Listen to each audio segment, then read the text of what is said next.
Hello everyone, welcome back to AeroHub and welcome to the series of lectures in aerospace structures.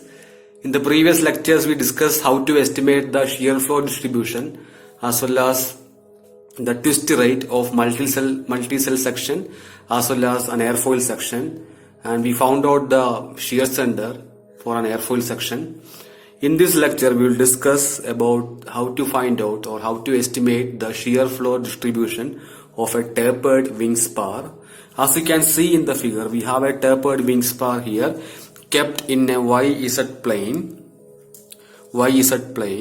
and this tapered wing spar is kept in such a way that it is having a horizontal axis of symmetry, and we divided this section into section 1 and section 2, and section 2 is below the Z axis, that is below the horizontal axis of symmetry. Therefore, the load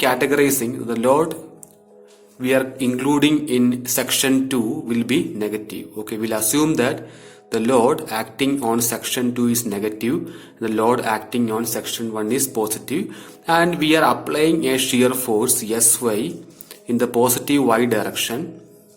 That is a vertically upwards. Okay, Sy is acting vertically upwards. Since we are applying a shear force vertically upward, the moment will be acting in clockwise direction. Okay, so that will be mx, and mx is a clockwise moment and it is nothing but a positive moment. Okay, that's a hogging moment, and hogging moment will be assumed as positive here. Okay, and these are flanges of the tapered wing spar. We can see two flanges here, one at the top and one at the bottom section, and the flanges will be carrying the axial load and the web will be carrying shear as well as the axial load. We are not assume a completely idealized beam here, that is, according to idealization theory, the boom areas or the flange areas will be carrying the direct stress and the web will be carrying the shear stress. But in this case we are not assuming that. The web can also carry certain amount of direct stress or bending stress.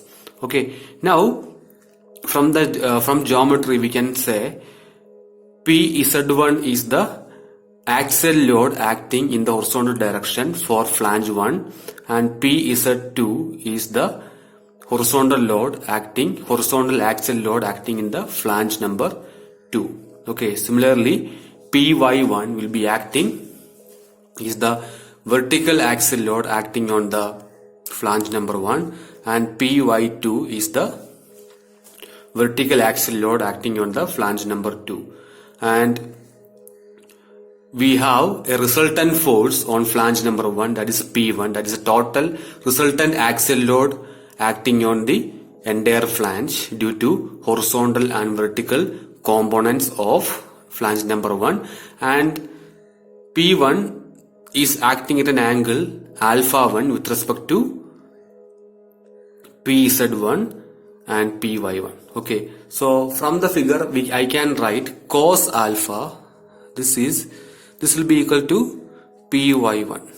Okay, so from the figure I can write cos alpha 1 will be equal to PZ1 divided by P1. Okay, therefore P1 will be equal to PZ1 by cos alpha 1. Similarly, I can write from this figure P2 will be equal to PZ2 divided by cos alpha 2. Okay, now you can see here this is a tapered section, and we have delta y1 and delta y2, and the slope of this particular section on section 1 will be delta y1 by delta z. Delta z is the length. Okay, so the slope is given by, the slope is an increasing slope. The slope at 1 is given by delta y1 by delta z, and this is an increasing slope. I can assume the increase in slope from this direction, from left to right. Okay. Similarly, the slope at 2 will be delta y2 by delta z, and delta y2 is negative because it is present in the section number 2. Okay. So slope at 2 is nothing but delta y2 by delta z, and practically this two values, that delta y1 by delta z and delta y2 by delta z is equal, but delta y2 will be is negative. Look, it's not L2, sy2, it's delta y2. Okay, delta y2 will be negative. Okay, now we have to find out the value of Py1, that is the shear load, Py1 and Py2. Py1 is given by Pz1 into delta y1 by delta z. You can see here in the geometry Py1, that is the axial load in the vertical direction acting on axial flange number 1. So Py1 in terms of Pz1 is nothing but Pz1 into delta y1 by delta z. Okay, that is the value of Py1. That is from the geometry. You can write that. Okay. Similarly, Py2 is nothing but Pz2, but Pz2 will be negative. Okay. So I will write Pz2 delta y2 by delta z. Okay, the Py2 value is negative, that's why I am including a negative sign here, and this value will be a negative value. Okay, now let us imagine, let SYW is the shear force acting on web. Okay, so total shear force is given by SY. It is already applied in the figure. So SY will be equal to, this is the applied force. SY is positive in the vertical upward direction. SY will be equal to the shear force acting on the web, that is SYW, that will be acting in this direction, SY web, plus Py1, that is also in the same direction, minus Py2, that is acting vertically downwards. So Sy is the shear force acting on the entire spar, and that is equal to Sy of the web plus Py1, that is a vertical load acting on flange number 1, minus Py2, minus, since the Py2 is acting vertically downwards. Okay, so we have the equation for Py1 and Py2. I will put as equation number 1, equation number 2 for this one. I will put equation number 3. So substituting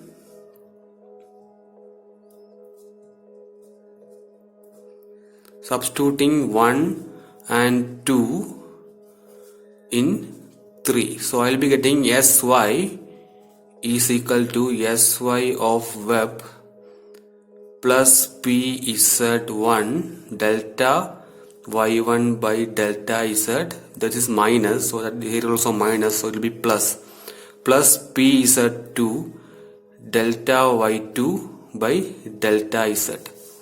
Okay, now the shear force on web is given by S of web is equal to Sy minus Pz1 delta y1 by delta z minus Pz2 delta y2 by delta z.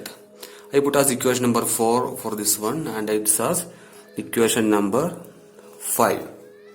Okay, for equation 4 and equation 5, delta y2 is always negative. Okay, while doing the problem, you have to always remember that delta y2 is always negative.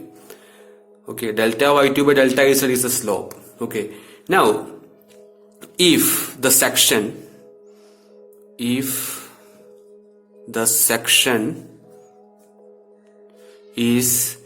completely idealized,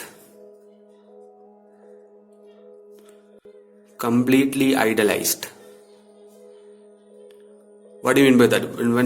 If the tapered beam, that is, this tapered beam is completely idealized, means we will find out the boom area at this portion 1 and this point 2, and we'll assume that the boom areas will be carrying the direct stress and the web will be carrying only the shear load.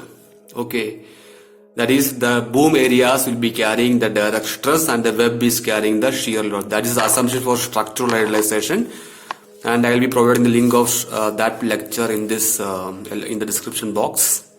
In this case, the shear flow is given by, shear flow on the web will be given by shear force acting on the web divided by the total length of the web. The total length of the web is given by the vertical height h.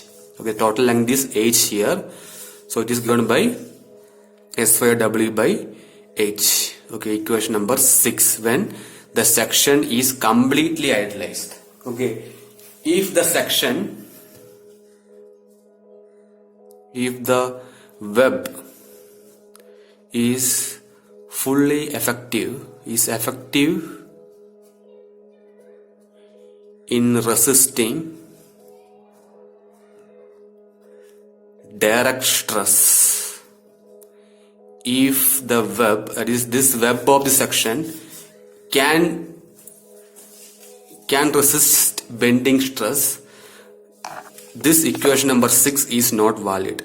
Okay, we have to use another equation. That's the equation we have already used. Okay, so QS is equal to minus of SY. Instead of SY, I put as SY of web. Okay, the section is symmetric and we are not applying any shear force along x direction. So that will be SY by IXX, XY of web into IXX into integral 0 to S Ty ds. We derived this equation earlier in the lectures, plus BR YR. Okay, that's the areas of flange. Okay, this is not boom area, that's the areas of flange. Put as equation number 7. We already have an equation, we derived the equation earlier. This is nothing but the equation for shear flow. When we have a section which is symmetric about one axis and we don't have a shear force acting along the x direction, that is horizontal direction, the general formula is QS is equal to minus SY by IXX into integral 0 to S Ty ds plus BR YR. This was the general formula.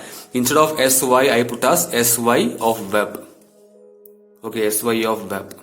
Okay, so SY of web divided by IXX into Ty ds. This is valid since the web can carry, or the skin can carry, some amount of bending stress. Okay, and BR YR, BR is nothing but not the boom area, these are the flange areas, and we will consider this BR YR. We will understand this particular theory when you do a problem. Okay, so that's all about this lecture. Thank you for listening. Take care.